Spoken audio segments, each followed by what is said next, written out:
Hospital das Clínicas da USP, do Hospital Israelita Albert Einstein, que eu acho que ele fez doutoramento aqui no Instituto, né? E atualmente está trabalhando nesses hospitais e vai falar um pouco para nós sobre imagem molecular por ressonância magnética.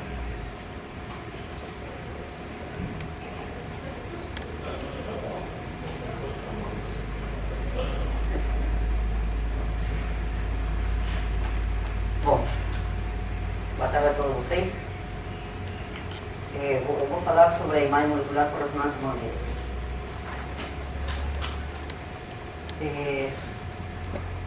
Primeiramente, vou fazer uma pequena introdução, tá?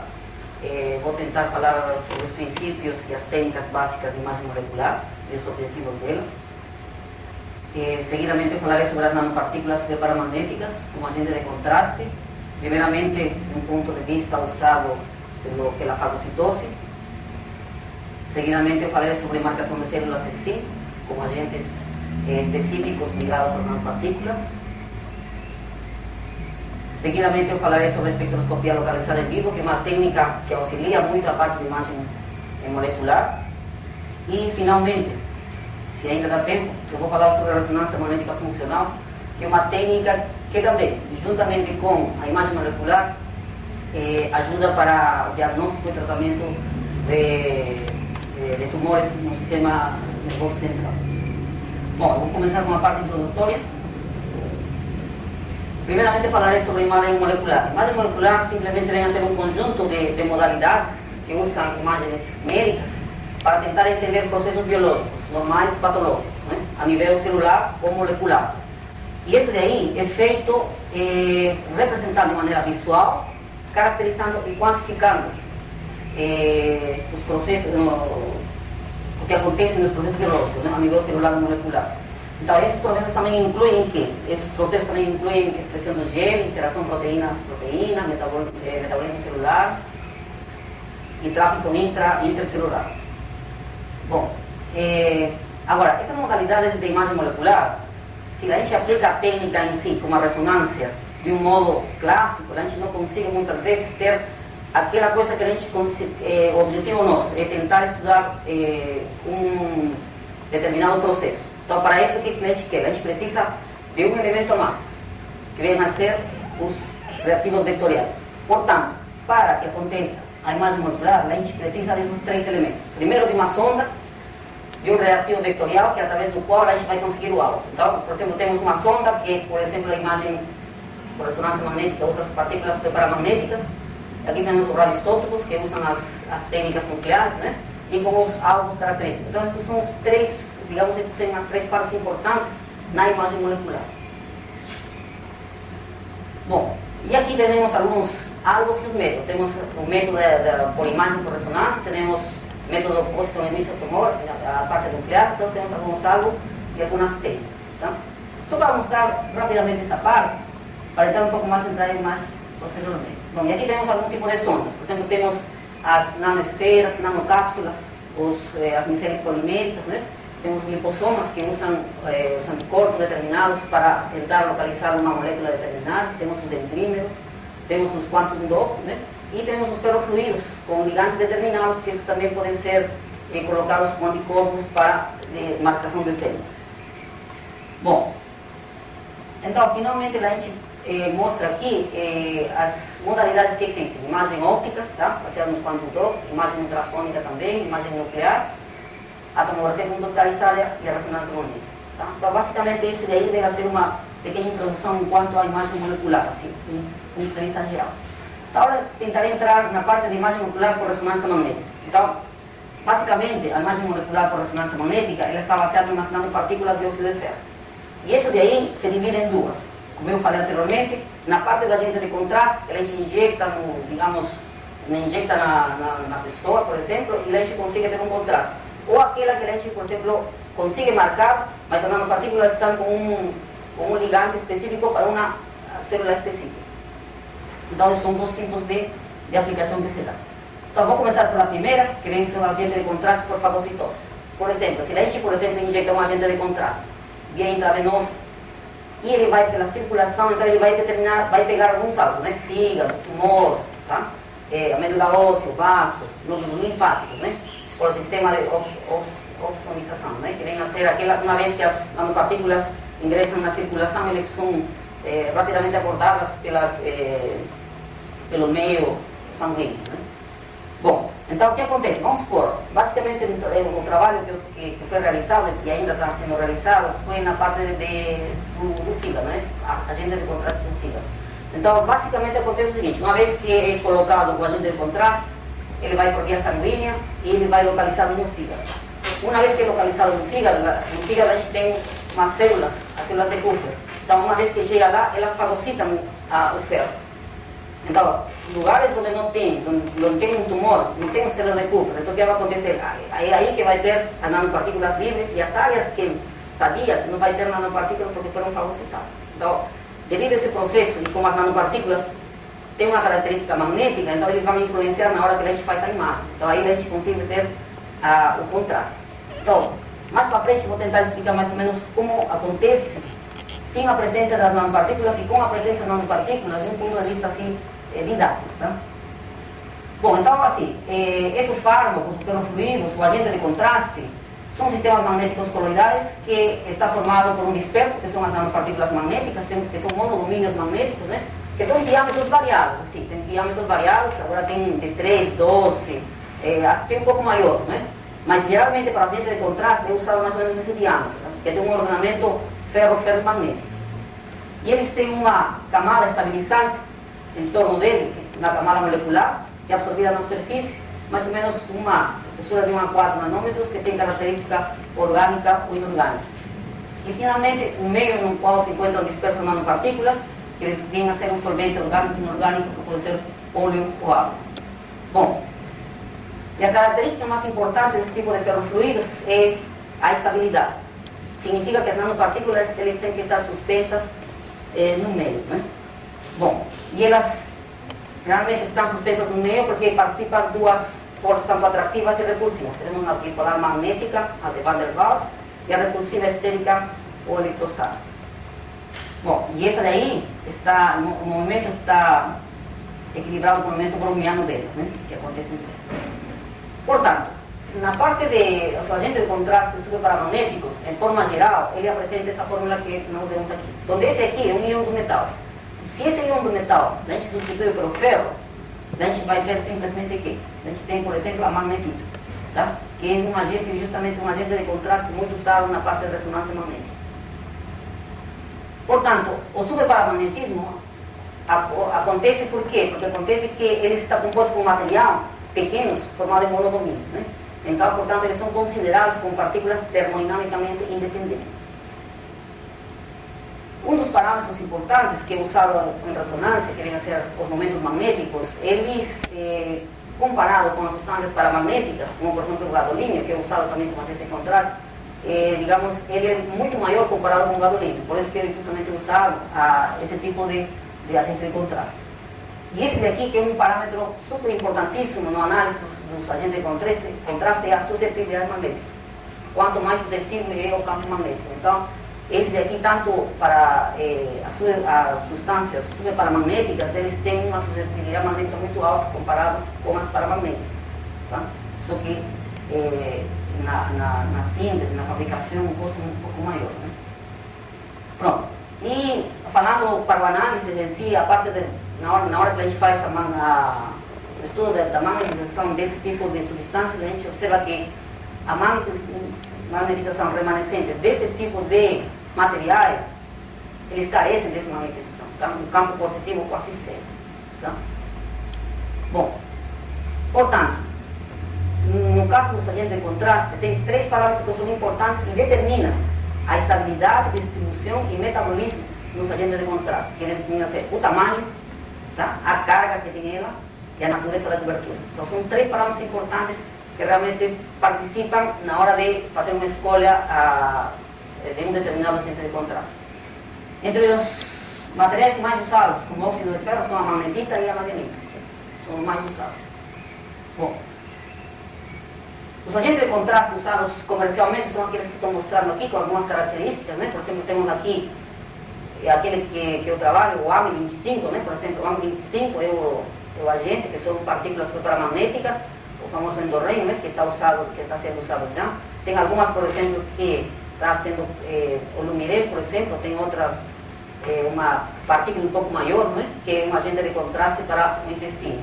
Tem, por exemplo, o cinerem, que ainda não está saindo no mercado, por exemplo, que são partículas muito pequenas, tá? Que ainda está na fase 3 e ainda não está no mercado. Então, a gente observa aqui, por exemplo, no caso do endorreino, ele tem um tamanho hidrodinâmico de 80 a 150 nanômetros, mais ou menos, hidrodinâmico, né? E o objetivo, né, é, por exemplo, no caso do fígado, e a dose de 15 micromol por ferro por quilograma da pessoa onde vai ser injetado. Bom, então até aí mais ou menos você fala um pouco como acontece como que é os agentes de contraste. Agora tentarei falar aquilo que conjuntamente com alguns colaboradores, como o professor Giancarlo, o professor Silvia Carneiro, o pessoal de materiais magnéticos, o pessoal do hospital, ele trabalhou na parte dos agentes de contraste, né? Então, a primeira parte foi realizado um estudo, foi sintetizado um ferrofluido, o método SOG. Posteriormente foi feita a caracterização morfológica por as técnicas de Mel e Sachs. A parte estrutural foi feita por difração de raios X e espectroscopia Musbauer. E a parte magnética foi feita por magnetometria e EPR. Seguidamente foi feito a parte de estudo em vivo, tá? Um estudo em vivo na parte da cinética e eliminação e biodistribuição do ferrofluido na hora que é injetado. Tá? Isso foi feito com as técnicas de fluorescência e EPR. E finalmente foi feito um estudo de biocompatibilidade do material, né? Através da técnica de ressonância magnética nuclear, que explicarei seguidamente. Bom, então, a síntese da suspensão coloidal biocompatível por processo SOG é um processo que realmente ele tem muitas vantagens, porque ele tem um controle desde o precursor iônico até obter o produto final, o gel-gel, né? Então, é uma técnica realmente muito útil que consiga controlar todos os parâmetros dependendo do que a gente quer do material. Bom, então a preparação mais ou menos é essa, tá? O que a gente tem uma solução iônica ácida, tá? No qual se adiciona cloreto de ferro, com 0,25 molar, se adiciona juntamente com um surfactante Renex, que vem a ser para evitar a polimerização, né? Uma solução alcoólica. Seguidamente se adiciona amônio, na solução básica.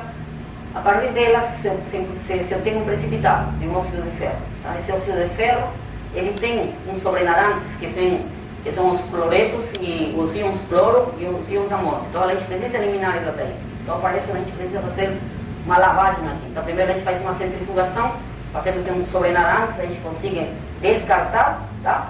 E sempre nós temos que fazer uma adição de butanol, tá? E o do Renex para manter o equilíbrio, tá? E para que não exista a polimerização. Uma vez feita isso daqui, essa cinta lavagem, a gente vai ter a peptização, então ele vai se converter em um coloide. Depois que é feito o coloide, a gente já tem uma suspensão de óxido de ferro, a gente coloca um óleo mineral para tentar diminuir a interação entre elas, né? Para diminuir a constante elétrica entre elas. Uma vez feita esse processo aqui, a gente coloca num forno de 250 graus centígrados, na presença do nitrogênio, e finalmente a gente tem a pasta, né, das partículas supermagnéticas, para depois eles ser suspensas em água, né? Então mais ou menos esse aí é o processo da obtenção do ferrofluido biocompatível.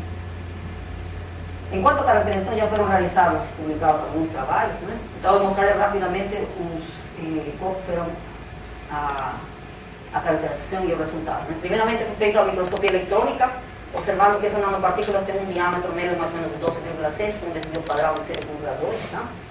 Tamanho razoável para agente de contraste. Foi feito por Sachs, também para estudar a parte morfológica, e o diâmetro está a 11,75. E se a gente observa rapidamente, comparando as duas, a gente observa que mais ou menos as duas técnicas batem quanto ao tamanho, né? Então a parte de caracterização morfológica foi concluída aí. Seguidamente foi feita a parte de caracterização estrutural do material, observando nesse aspecto pequeno, feito a simulação em cima dela, a gente observa que tem magnetita, hematita e magnetita. Então a gente observa que realmente aqui não dá para distinguir nada, mas ainda a gente observa que realmente eles têm essas componentes, né? Então para isso que a gente fez, a gente teve que recorrer a outra técnica, que vem a ser a espectroscopia Musbauer, para tentar realmente determinar se ele que tipo de material é, né? Então, a gente observando as características dela, para não entrar muito assim em detalhes, a gente observa que realmente ele tem sítios A nesse espectro de 4,2, né? Aqui é um sexto pleto, então ele tem um sítio A correspondente ao ferro 3, os sítios B correspondentes ao ferro 2 e ferro 3, tá?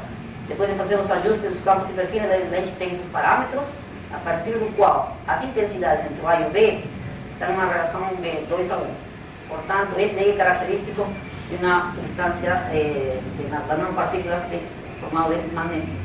Então, foi concluída aí a caracterização estrutural. Seguidamente foi feita a parte de caracterização magnética. A primeira coisa que foi feito aqui é fazer a magnetização em função da temperatura, mantendo o campo constante, com o intuito de determinar a partir de que temperatura ele é superparamagnética ou não. Então, a gente observa que realmente aqui foi esfriado sem campo magnético, aqui foi com campo magnético. A gente observa que essa temperatura daqui, a temperatura do bloqueio, que é 89 Kelvin, que mais ou menos é a temperatura a partir do qual acima dele ele é superparamagnético e abaixo dele ele perde essa característica de superparamagnetismo. Bom, então esse aqui temos também a parte de magnetização, mas agora em função do campo, mantendo a temperatura constante. A gente fez abaixo da temperatura de bloqueio e acima da temperatura do bloqueio. A gente observa que acima da temperatura do bloqueio, realmente ele digamos, aquele que falou anteriormente, não tem magnetização remanescente e também não tem campo coercitivo. Portanto, esse aqui é uma substância superparamagnética. A gente observa que a temperaturas menores, ele tem um pequeno campo coercitivo com uma pequena magnetização remanescente, né? Então, aí a gente mostra que realmente a temperatura é aquela, né? E finalmente foi feita a parte de ressonância paramagnética eletrônica, observando que nessa parte de aqui, fazendo um ganho maior, a gente observa que tem uma ressonância em 4,3 correspondente aos íons livres do ferro em um campo cristalino local, tá? De uma simetria tetraédrica ou saédrica. E essa parte de aqui, esse alargamento que tem é devido aos clusters, às nanopartículas. Então esse de aqui corresponde exatamente às nanopartículas em G igual a 2, né? Como é mostrado aqui. Bom, então com isso daí se conclui a parte de caracterização do material. Seguidamente foi feito um estudo em vivo, primeira parte da cinética de eliminação e biodistribuição. Então, primeiramente eu farei um esquema do que foi feito. Então, primeiro foi feito, foi montado um protocolo. Aí, por técnicas de ressonância paramagnética eletrônica, a primeira coisa que a gente fez é estudar que elementos de ferro onde se encontram os ferros e que elementos, além dos ferros, se tem nos espectros pela técnica de EPR, né? Para depois, uma vez detectado realmente de onde que se encontram as nanopartículas, a gente fazer um estudo em si da cinética e biodistribuição e eliminação do ferro, né? Então, de forma paralela, foi feito também por fluorescência. E, finalmente, qual que era o objetivo de fazer com duas técnicas? Porque essa técnica daqui já existe. Então, foi tentar fazer por fluorescência e comparar as duas técnicas, que realmente são válidas as duas técnicas, e usar alternativamente, né? Enquanto ao protocolo, eu vou resumir rapidamente, foram usados 16 ratos Wilson, com 90 dias de idade, com um peso médio de 420 gramas. Todos eles foram criados em condições padronizadas, tá? E foi feito assim: primeiro foi anestesiado, depois de 20 minutos a gente injetou o agente de contraste, e em períodos de 5 ou 15, os períodos que estamos passando aqui, né? E 24 horas a gente começou a sacrificar o animal, de tal maneira que antes dele estar sacrificado foi retirado o sangue dele, e depois de sacrificado foi tirado os órgãos como fígado, baço, fim, tá? Então, para quê? Para depois esse material ser liofilizado e estudar a parte magnética dela, né? A verdadeira distribuição. Bom, aqui eu acho que, bom, as quantidades mencionava lá, tem mais ou menos aquele que fala a puladeira, que eu coloquei 15 micro, como que era? 15 micro,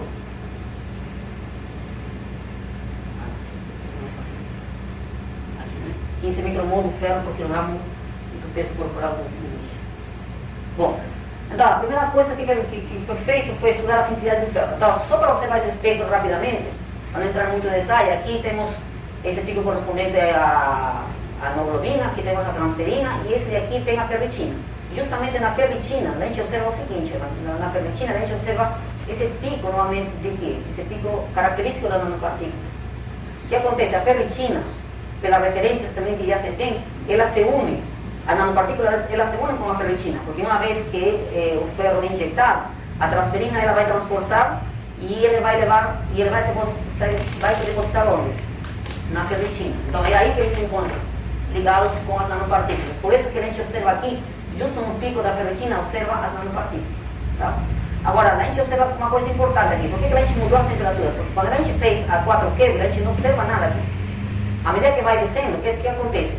Ele começa a aparecer. Por quê? Porque as nanopartículas, ela tem uma temperatura de bloqueio de 89 Kelvin, vamos supor, né? Aquela que a gente determinou. Então, acima dela, então não é mais subparamagnético. Então, por isso que a gente não observa muito aqui. Então, acima, a gente observa uma pequena formação, mas a temperatura ambiente, realmente, a gente observa que as nanopartículas estão presentes aí. Então, esse espectro foi para quê? Primeiro, para determinar as entidades, e segundo, para determinar qual seria a melhor temperatura para esse tipo de estudo. Então, foi feito assim, tanto no fígado como no sangue, né? Então, foi feita a mesma coisa, observando o mesmo fenômeno. Uma vez feita, já determinada a temperatura e a entidade que a gente quer estudar agora, a gente vai tentar fazer um estudo. Então, a primeira coisa que eu preciso saber é, se eu faço por ressonância, um pico de absorção de ressonância, eu preciso saber a área da integral desse daí, a quanto ferro equivale. Então, eu preciso primeiro montar uma curva de calibração. Então, isso foi feito. A primeira coisa que foi feita, que eu mostro aqui bem pequeno aqui, né? Aqui vemos uma curva. Então, o que acontece? A gente pegou alguns padrões e montou uma curva de calibração. A área versus a concentração. Uma vez feita a concentração, essa curva de calibração, o que a gente fez? A gente começou a fazer os espectros de PR de cada uma delas. Então, a gente fez o espectro de PR, a gente observava aqui, por exemplo, esse de controle, esse daqui é de 5 minutos. A gente observa no sangue, o que acontece no sangue? Porque a gente, na hora que injecta, o ferro ainda está aí. Então, na hora que a gente faz o espectro, as nanopartículas estão presentes. Então, a gente observa que à medida que vai o tempo aumentando, as nanopartículas, eles vão se eliminando da parte do sangue. Então, a gente observa justamente esse daí.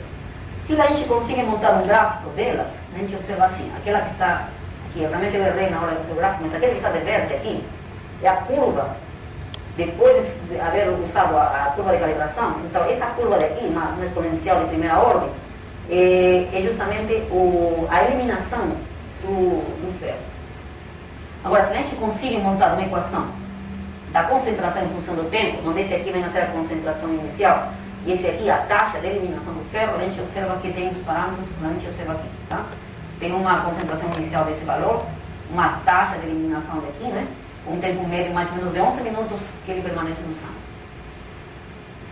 Foi feito da mesma forma por fluorescência, foi feito uma curva de calibração, tá? Aqui não observa muito bem, mas as intensidades da fluorescência determinam a concentração. Então, a partir do qual a gente consegue, aquele que está de vermelho, a gente observa que essa curva que a gente observa aqui é da fluorescência. Então, os parâmetros que a gente compara, depois de fazer o ajuste, da mesma forma feito com EPR, a gente observa os parâmetros bem parecidos, né?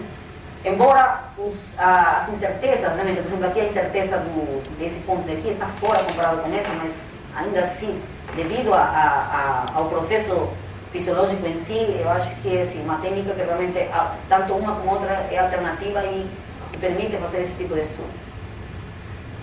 Então, esse aqui é o estudo da cinética de eliminação. Enquanto a cinética da distribuição, a gente fez a mesma coisa, montou a curva de calibração, fez os CPRs dela, temos aqui o controle. No fígado acontece o contrário, né? À medida ele vai acumulando de poucos, por exemplo, aqui temos 180 minutos, que tem uma população bastante. Depois de 24 horas a gente observa que realmente ele decaiu bastante, né? Decaiu bastante. Então a gente observa que realmente aí, se a gente monta a curva de calibração, tanto para as duas, tanto por fluorescência e por EPR, a gente observa valores muito semelhantes, né? Então essa curva aqui é mais interessante para a imagem por ressonância. Por quê? Porque agora o que eu posso fazer? Eu começo a fazer imagem, eu posso falar que aqui, por exemplo, tem uma concentração boa de nanopartículas, então eu faço a imagem nesse tempo preciso. Porque muitas vezes no hospital o que faz? Deixa a pessoa aí, coloca, por exemplo, a primeira coisa que fazem é colocar, por exemplo, gasoline, depois ele deixa um tempo aí, né? Então ele coloca na máquina, se ela ainda não tem condições, ela sai da máquina ainda, depois volta a máquina, então, mas se você tem clareza em quanto qual a janela que ela pode fazer imagem, então simplesmente tem para, digamos, em 30 minutos eu posso fazer, mas em 40 também posso, mas em 50 também posso. Então dá para ter uma ideia clara quando que seria realizado a imagem com uma qualidade boa. Bom, esse daqui só estou mostrando para observar 24 horas, tanto para ambas técnicas, a gente observa que realmente eles decaem, né? Bom, foi feita a parte de estudo em vivo para tentar mostrar que eles são biocompatíveis, né? Tentar ver se o rato, depois de ser injectado, ele vai morrer ou não, né? Que ainda está, de que me contaram, ainda está vivo, né? Costurado, mas está vivo. Então foi feito aqui num tomógrafo, tá? Esse feito num tomógrafo aqui de 2 testas, um gradiente de 25 militestas por metro, um gradiente muito bom para esse tipo de análise, um diâmetro efetivo de 14 centímetros, tá? E foi feito com uma bobina de radiofrequência, tipo gaiola, com uma frequência de operação de 85,53 MHz, próprio para os prótons, tá? Então foi colocado nessa bobina de radiofrequência, tá? Aqui está o fio que coloca aqui é para fazer o caçamento das frequências, e aqui o bicho. Então, feito isso daí, a gente fez a imagem dele, tá? Mas eu queria falar um pouquinho, para falar um pouco mais para frente, eu vou tentar falar sobre imagens ponderadas em T1 e imagens ponderadas em T2. Então a gente sempre fala isso aí, essa imagem está ponderada em T1, essa imagem está ponderada em T2. Então eu queria só colocar umas 3 transparências para explicar como que acontece e como que acontece realmente na presença das nanopartículas, tá? Então isso eu já apresentei várias vezes, já estou cansado de apresentar também isso daqui já, né? Mas é só para mostrar o seguinte, quando, digamos, o rato, por exemplo, ele colocado no campo magnético, então os espinhos do próton, eles se encontram alinhados com o eixo, né, do campo magnético, né, na direção do campo magnético. Então o que acontece? A soma de todas as magnetizações, na verdade seria as projeções, porque os espinhos não se alinham totalmente, eles estão, digamos, de alguma maneira alinhados, mas não totalmente. Então a projeção delas sobre o campo magnético, a gente tem essa daqui. Se a gente aplica o pulso de radiofrequência, que é aplicado com essa bobina que está o ratinho, o que acontece? A magnetização, ele vem aqui. Então, esse gráfico que eu gostaria que seja observado. Então, aqui que começa o gráfico. Nesse momento, a magnetização transversal é a máxima. À medida que passa o tempo, o que acontece? Esse aqui vai começar a se abrir. Vai começar a se abrir porque ele tem uma interação entre os espinhos, então eles começam a se desfaçar. Sentir campos diferentes. Então, ele começa a se desfaçar, então a intensidade começa a diminuir. Enquanto a magnetização longitudinal, ele volta, mas ele começa a subir. Então começa a subir, a gente consegue observar isso daqui. Então quando a gente fala imagem por T2, a gente está falando dessa curva daqui. Então eu vou usar essa curva daqui para fazer imagem por T2. Quando eu falo imagem ponderada em T1, eu vou usar essa curva daqui. Tá? Então, o que acontece? Se nós temos uma imagem, vamos supor, a imagem feita no hospital sem contraste nenhum, o que acontece? É determinado só pela densidade dos prótons. Então, por exemplo, o osso tem menos prótons. Digamos, a parte muscular tem mais prótons. Então, ele vai ter um contraste pela densidade. Então, o que acontece? Se vamos supor que os dois têm a mesma densidade, e tem os tempos, esses tempos, por exemplo, o tempo desse daqui, do tempo T de aqui, T2 e de aqui, né? A gente observa aqui, são diferentes, tá? Então, mas a imagem vai sair assim. Como que eu faço para melhorar essa imagem e saber que esse aqui é uma parte e esse aqui é outra? Então, o que a gente faz? A gente faz o seguinte. Eu falei isso aqui, o T2 será o decaimento, né? Como o T2, ele vai decair em 50 milissegundos, o que acontece? Ele vai decair rapidamente. E o T2 do A, ele vai decair mais devagarmente. O que significa? Essa intensidade daqui, a gente que observa aqui, a intensidade que a gente observa aqui, a intensidade que a gente vai observar aqui. Portanto, essa daqui é do B, portanto ele vai se observar mais pretinho. Aquele que está de vermelho vai ser mais clarinho. Então a gente consegue ter o contraste por T2. Tá? Então esse é o denominado contraste. E o que acontece se eu coloco as nanopartículas? As nanopartículas ele vão gerar uma homogeneidade do campo. Então o que vai cair? A intensidade ele vai decair. E se ele decai, o que acontece? Vai acontecer isso daqui. Então por isso que é importante o uso de um contraste, porque a gente consegue obter maior contraste entre, por exemplo, o tumor e a parte sadia. Então por isso que são usadas as nanopartículas. Tá? Então só para explicar isso daí, e portanto eu posso partir finalmente e falar assim, essa imagem é ponderada por T2. Tá? Essa imagem dos ratos foi feita por T2. Então, T2 eu consigo com um tempo de medida mais ou menos bem curto. Então, eu tenho que medir logo, quando ele está decaído, eu faço a medida logo, então eu consigo o tempo T2. Tá? Então, isso é uma melhor agente de contraste que tem usando esse tipo de sequência. Daí a gente observa aqui que tem um fígado, né? E a gente colocando a nanopartícula, a gente observa realmente muito completo. Agora, por que a gente não observa mais branquinho aqui? Porque, assim, a gente pegou assim como foi realizado entre um veterinário, um físico, a experiência, então não tem muito médico para falar isso aqui a parte tumoral, não. Então a gente pegou primeiramente uma coisa sadia, né? Então a gente consegue ver uma diferenciação de contraste entre esse tipo de cor. Pronto, então aí conclui essa parte primeira que foi trabalhada já faz uns 2 anos que estamos trabalhando nisso, né? E essa parte daqui, o agente de contraste com marcador de células, um trabalho que está começando agora, estamos começando agora a trabalhar, conjuntamente com o Instituto Butantan, que é o Instituto de Física, o Hospital de Einstein e as clínicas, né? Então, basicamente, o trabalho que nós estamos pretendendo fazer bom, essa parte aqui temos as nanopartículas, colocar um anticorpo determinado para encontrar um alvo e determinar e marcar algum tipo de célula e poder usar para algum tipo de terapia, né? Bom, basicamente, esse daí, bom, aqui observamos algumas imagens que foram usadas com as nanopartículas, com ligantes. A gente observa, por exemplo, aqui ele tem uma imagem sem uso de nanopartículas. Observa que aqui a gente não consegue observar nada. Mas colocando as nanopartículas, a gente observa uma coisa branca. Tá vendo? Esse daqui é ponderado por T1. Então esse aqui é diferente, a gente vai observar branco. Quando a gente faz por T2, a gente observa uma coisa preta. Tá? Então esse daqui, esse estudo de marcação de células, esse daí tem que ser acompanhado por estudos citológicos, né?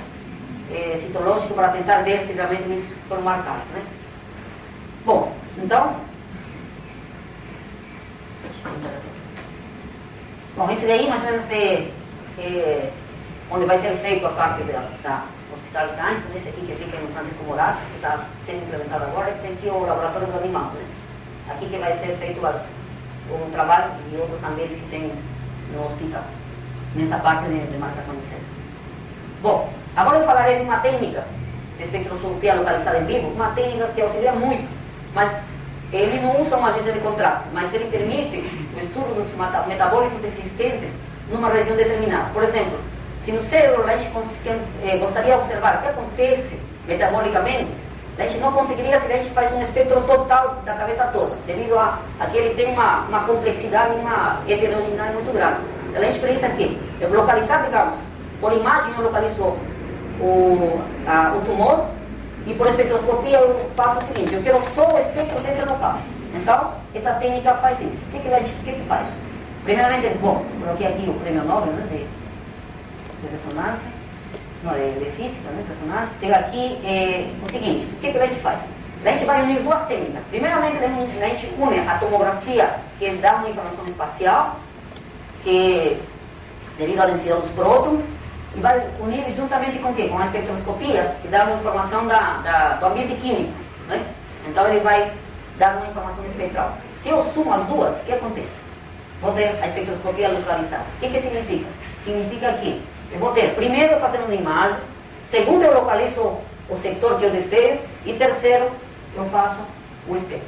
Então, a partir do qual eu já consigo, né? Por exemplo, eu já detecto o tumor, então eu vou querer ver o que acontece lá no tumor. Então eu vou lá e faço o espectro só daquele local.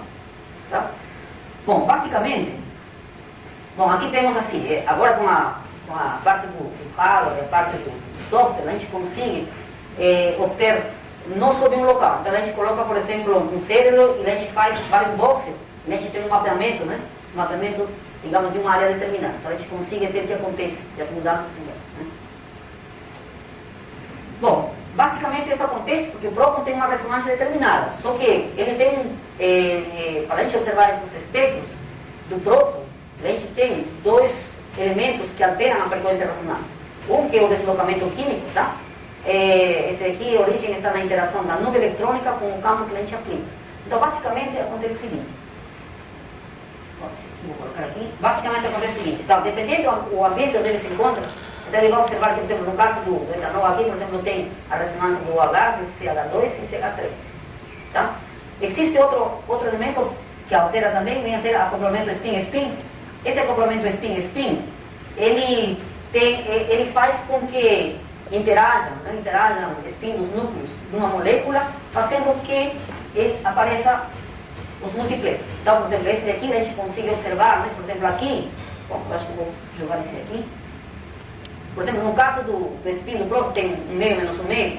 Então, no caso, por exemplo, do CH2, a gente tem estado alfa, alfa, alfa, beta, beta, alfa, beta, beta. Né? Então, a gente observa que tem três campos, quem que vai pegar esse campo daqui, quem que vai observar vai ser CH3. Então, por isso que ele tem três picos. No caso do CH2, ele vai observar os quatro, não, né? Os quatro do CH3, então ele vai mostrar os quatro tipos de ressonância nesse caso. Bom, então os núcleos que são usados na parte de espectroscopia, por exemplo, o primeiro espectro que é feito em animal foi de fósforo. Então aqui tem alguns núcleos que são usados na parte de espectroscopia. Esse daqui já é usado como uso clínico, tá? Uso clínico. Só que assim, para cada um deles aqui é uma tecnologia nova, porque cada bobina tem que ser construída para cada uma delas. Então, assim, por exemplo, lítio, você tem pouco lítio, por exemplo, no cérebro. Para poder detectar, tem que ser um campo magnético muito alto, tá? Tem que ser uma bobina bem pequena, então tem realmente assim, características que dificultam enquanto a parte tecnológica, né? Bom, e só falar sobre a espectroscopia do próton, né? Espectroscopia do próton, por que é usada bastante? Porque simplesmente você tem uma quantidade intensa do próton, então a intensidade dele é muito grande, tá? Agora, o maior problema que ele tem é porque dentro do organismo a gente tem muita gordura. Então, na hora que a gente faz o espectro, ele atrapalha muito. Então, agora você tem sequências de pulsos, onde a primeira coisa que ele faz é retirar a parte da gordura e ficar com aquele sinal que corresponde só de que a gente quer, tá? Bom, esses aqui são os metabólicos, né? No caso aqui eu coloquei esse aqui, a colina, a creatina, isonacitor, e as batatas, né? Então, eles vão trazer informações sobre o processo a nível celular, né? O metabolismo energético das células. Né? Eu coloquei só aqui esse daqui, né? Por exemplo, o lactato, né? É produzida, quando a gente observa um lactato, por exemplo, esse daqui é produzido em caso de falha de oxigenação. Então a gente faz um espectro, vê que tem lactato, então a gente consegue, por menos, saber o que está acontecendo a nível celular. Né? Bom, esse daqui vem a ser uma sequência de pulsos, tá? Uma sequência de pulsos. Quando eu falo sequência de pulsos, mais ou menos isso. É um pulso de radiofrequência, por exemplo, para ter espectroscopia se faz assim. Você tem uma sequência, você pega uma fatia primeiro. Vai, pega uma fatia. Aplica outro pulso de radiofrequência, que é o sinal que aparece aqui. Então você tem a intersecção entre as duas. E se a gente aplica outro pulso mais, depois de um certo tempo característico, a gente encontra a interseção. Então o que vai ficar? Vai ficar esse quadradinho. Então desse quadradinho aí, que a gente obtém o espectro. Então é assim que se faz a sequência de pulsos na hora para fazer a espectroscopia. Bom, eu acho que aqui aí eu vou falar rapidamente sobre a ressonância magnética funcional, tá? Bem rapidamente, que eu acho que já o tempo está em cima, né? Acho que tem ainda, acho que 10 minutos eu consigo falar. A ressonância magnética funcional é uma técnica que, conjuntamente com a imagem molecular, realmente ele tem uma utilidade muito grande, principalmente para a detecção, como eu falava, dos tumores do sistema nervoso central. Então, a ressonância magnética funcional, eu vou fazer uma pequena comparação com a ressonância para tentar entender um pouco o que é a ressonância magnética e o que é a ressonância magnética funcional. A imagem com ressonância magnética normal, ela só vai dar a estrutura, a parte, digamos, informação espacial. Enquanto a ressonância magnética funcional, ele vai determinar as funções do cérebro. Então, basicamente é isso. Tá? Basicamente é isso daí. Agora, como que funciona? Né? Então, vamos ver. Enquanto a informação espacial, ele vai mostrar só isso que a gente observa aqui. Então, a gente observa simplesmente a parte espacial. E as informações das funções do cérebro vão ser dadas por a ressonância magnética funcional. Então, na verdade, vocês veem as imagens aqui, né? A imagem, tirando os corcinhos daqui, esse daí não é uma imagem correspondente à funcional. O que a gente faz? A gente, a primeira coisa que faz é fazer uma imagem, que a imagem é muito pobre. Só que depois que é feito a imagem funcional, o que a gente faz? Pega esses pontinhos que estão coloridos e adiciona a uma figura como essa daqui, para ter uma clareza do que foi ativado uma certa região. Tá? Eu vou falar como que uma imagem com ressonância magnética funcional. Bom, então, basicamente esse daqui, né? O mapa funcional do cérebro é esse, as áreas do Broca, tá? Que serão ativados dependendo do tipo de ativação. Então, por exemplo, tem uma fluência verbal, ele será ativado nessa parte do cérebro. movimento movimento rápido da mão será ativar essa parte e assim conseguimos detectar diversos locais de ativação do cérebro. Tá? Bom, então basicamente a imagem por ressonância magnética, ele tem uma coisa mais bonita, mais estruturada, né? A ressonância magnética funcional, a imagem é assim como está.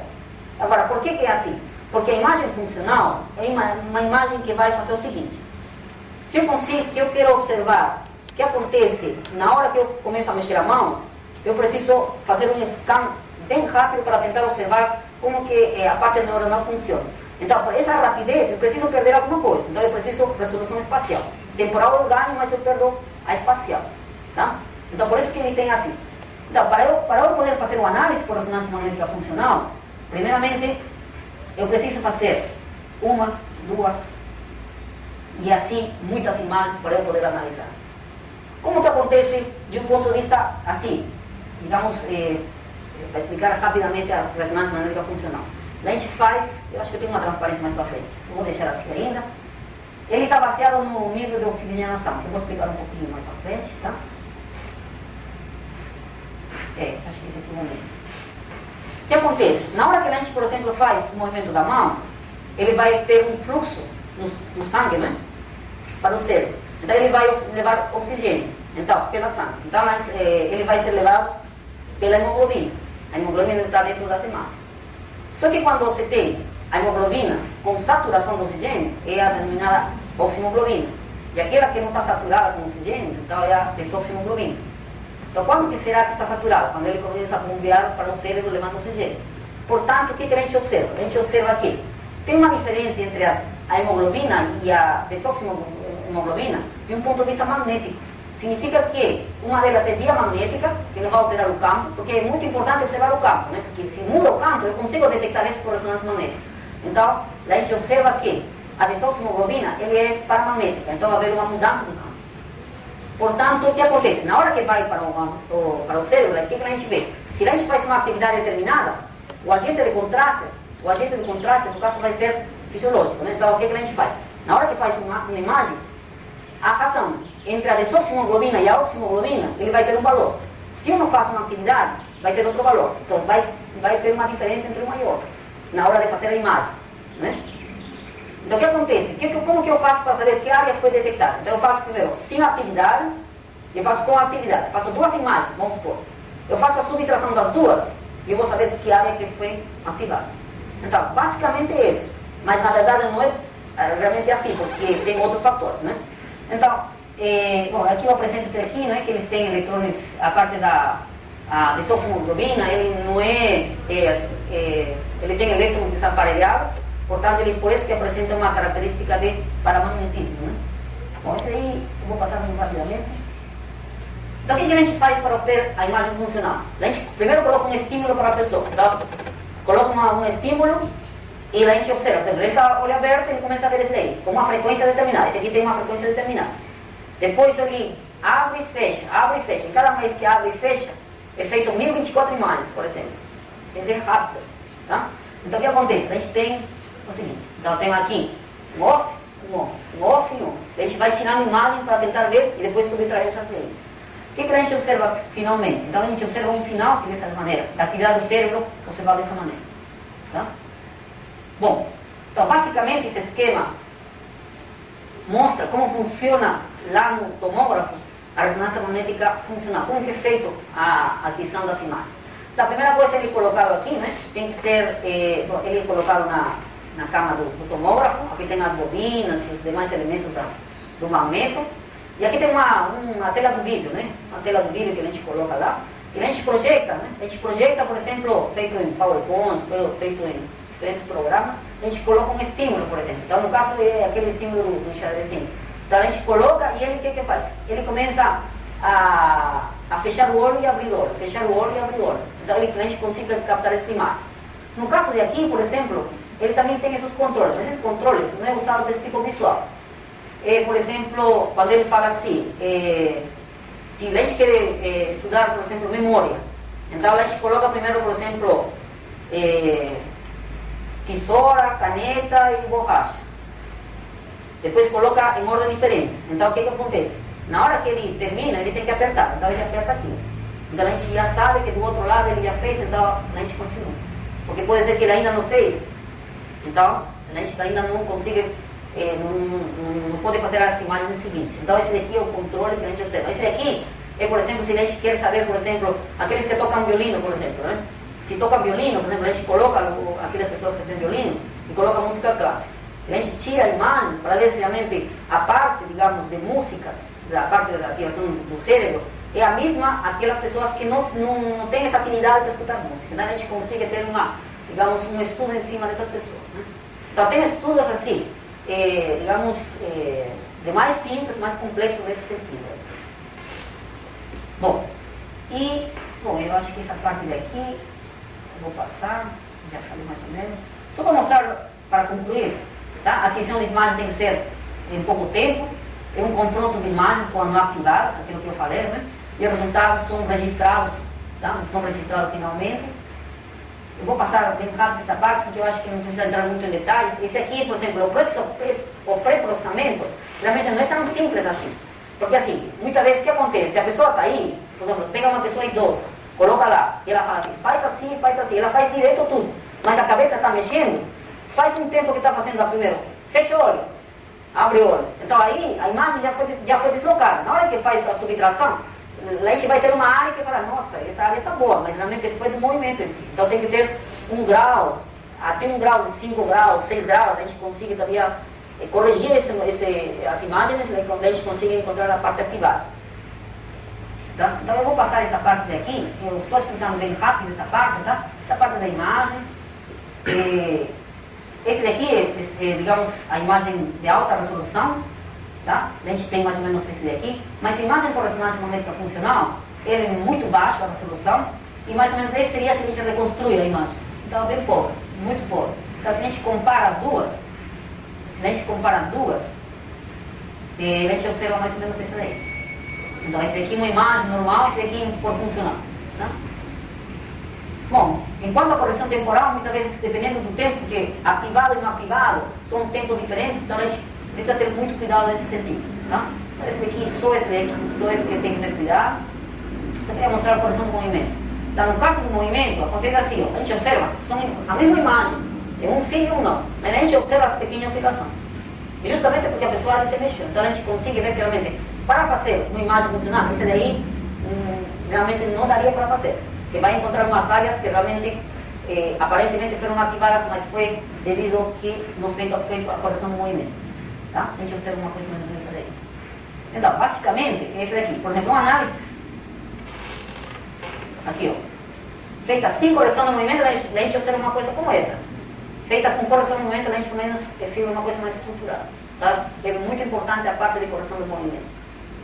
E, bom, tem outros filtro espacial, tem que normalizar as intensidades, porque tem que ser as mesmas intensidades, porque o carro, ele, entre aspas, ele é homogêneo, mas ele pode ter oscilações, precisa ser normalizado. Bom, e a análise também não é uma análise simples, tem que ser uma análise, digamos, bem rigorosa na parte estatística, tem empresas só dedicadas para fazer esse tipo de software. Tá? E, finalmente, para concluir, temos a representação dela, né? Movimento espacial, temporal, e fixando a ativação do giro espacial superficial. Bom, então é assim que eu concluo. Obrigado.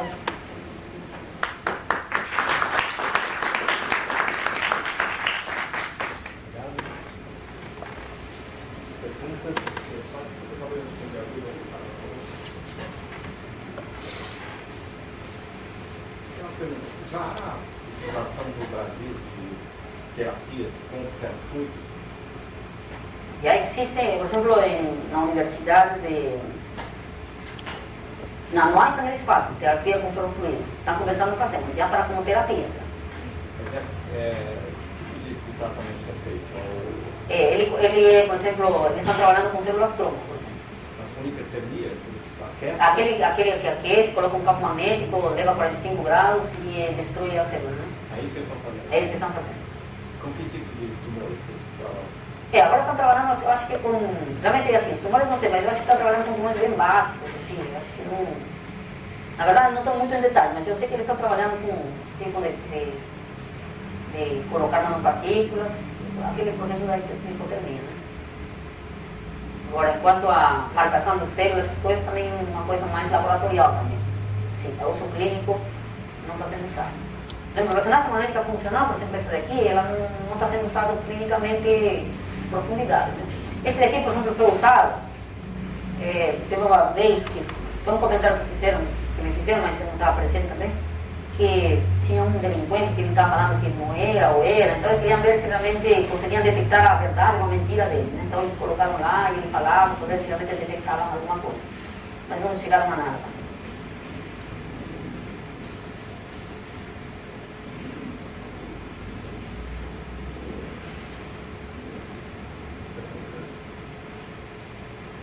Resposta também, né? Resposta perguntar. E aqui no Instituto, além do Giancarlo, você está fazendo medidas lá na pegagem mecânica? A gente faz com... Não, a ressonância... A ressonância lá.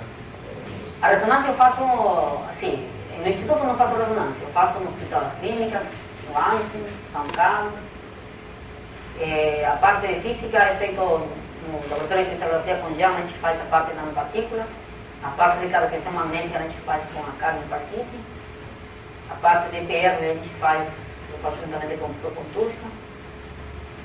E a parte estrutural, caracterização também que com gel a gente faz essa parte. Né? E no hospital na parte de assistência, na parte histológica, citológica, as coisas, conjuntamente com a doutora Silvia Carneiro, com as dicas boas que sempre acalmam para fazer a pesquisa.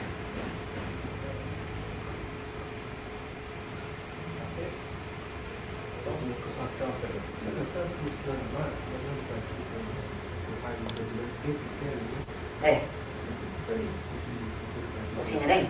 Ele está usando para... O Cinerem ele está usando agora para esse tipo de imagem molecular. Basicamente ele está usando para a imagem molecular, com esse tamanho, porque ele consegue passar a barreira endotelial mais facilmente, né? Porque dependendo do tamanho ele vai passar ou não. As partículas muito grandes ele não passa. Então, quando são pequenos, como o caso do Cinerem, que ainda... Assim, eu vi muitos artigos já publicados em cima do Cinerem marcando células, né? Mas ainda não tem venda, não sei como que ele consegue, mas é feito para isso. E, professor, esses marcadores de próprias partículas, fechadura... colocando um ligante determinado, um anticorpo, sabendo qual molécula que vai ser o receptor. Né? Realmente essa parte é aquela parte que eu estou começando a pesquisar um pouco mais, que eu sei que, por exemplo, eles têm algumas... Em cultura a gente faz, né? Um dos trabalhos que a gente está começando a fazer agora, por exemplo, é colocando em cultura, tentar ver como que acontece a parte de toxicidade, como se realmente qual quantidade é suficiente para poder ser que mate as células, não, né? Então a gente está fazendo essa parte, mas essa parte do início, estamos começando agora. E justamente essa parte funcional também eu estou trabalhando, essa parte, né, de quantificar, porque o que a gente faz é como funcional? A gente faz só a parte de qualificar mais ou menos. Essa área foi ativada, tá bom, tá exato. Agora o trabalho é tentar fazer uma sequência de pontos que consiga quantificar quanto oxigênio ele está recebendo na hora de fazer uma ativação determinada. Então a GE, a General Electric, ele tem um projeto com o Hospital das Clínicas que ele abriu os códigos, né? Os códigos foram abertos, então isso aqui é uma linguagem maluca, porque tem... Sim, o código é absurdo. Então